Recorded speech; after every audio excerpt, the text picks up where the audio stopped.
of the United States of America, and to the republic for which it stands, one nation, under God, indivisible, with liberty and justice for all.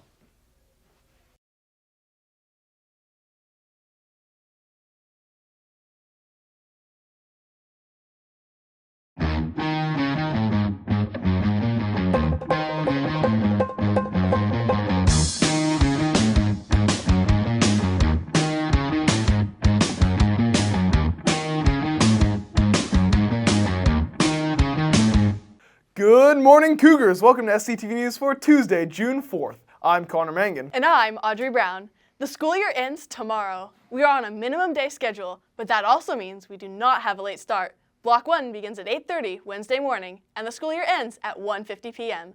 Please make a note of the schedule. And then, on Thursday, Cougar seniors will finally receive their high school diploma. Your 12th grade AP, Dr. Cohen, explains how the day will go. They're going to be arriving at the front of the gym by 8:30 a.m. for the senior breakfast. When they arrive, they're going to check in, they're going to turn in their senior checkout form, and then they're going to pick up two cards. One is their row number and one is their seat number that they're going to be able to use during that graduation practice. So during the breakfast, they can sign yearbooks, they can go have fun. You can have your camera with you, your phone at that time, that's fine. And then closer to 10 o'clock, we're going to have everybody go put their phones away so that they're ready for our graduation practice. Then they will get in line, check in with their line leader, and basically proceed through the graduation practice. We want to make it as smooth as possible, so we want everyone to be attentive, make sure that they're listening to what is being told to them, because the quicker we get it done, the quicker people get to leave for the day and then return at 4 p.m. When you return to the school at 4 p.m., you can wear your cap and you can have your gown over your hand. Do not wear your gown because we need to make sure that your attire is appropriate and that you're prepared for graduation.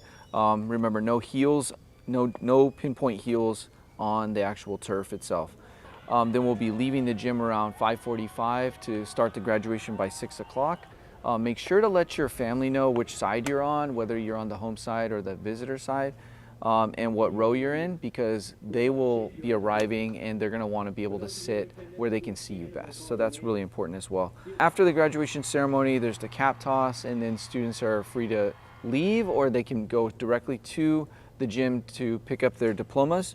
That night, just make sure that you're cleared. If you're not cleared, you're not getting your diploma that night. Go and celebrate with your family. And then we just ask, make good choices because we have grad night the following day. We want to see everybody make it to graduation, graduate, have a great time, and be safe while doing it. So just so extremely proud of the class of 2024 and excited to be on the precipice of this momentous occasion. A big thanks to all the Cougar staff who helped make our spring blood drive a huge success. The goal was to collect 48 pints of blood, but Steele Canyon went above and beyond, and we actually received a total of 58 pints of blood. All those donations could potentially save 174 lives. In addition, 2 lucky donors won a Cane's gift card basket. A big thank you to everyone who helped volunteer to help, as well as the donors. You're invited to return to campus this summer for a 2-day summer camp. The dates are July 1st and 2nd. The camp is free, but registration is required. If you're interested, please visit the Wellness Center to get the permission slip at lunch today. Cougar art students visited an elementary school last Friday. It was all part of the conservation effort organized by their teacher. Angelia Massey has the story.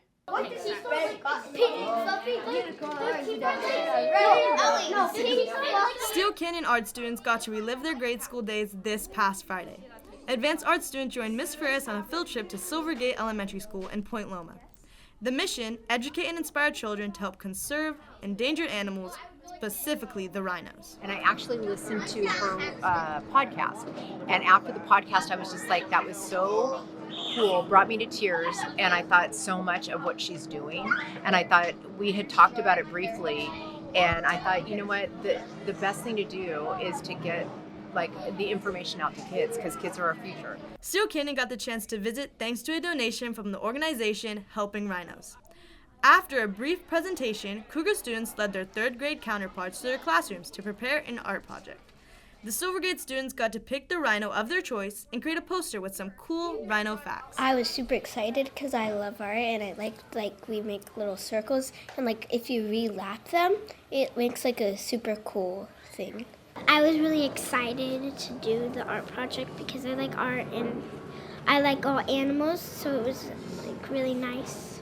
It was super surprising. I had no idea we were doing this, and it was really fun. So far, it's really fun. Awesome! Yeah, I'm so excited.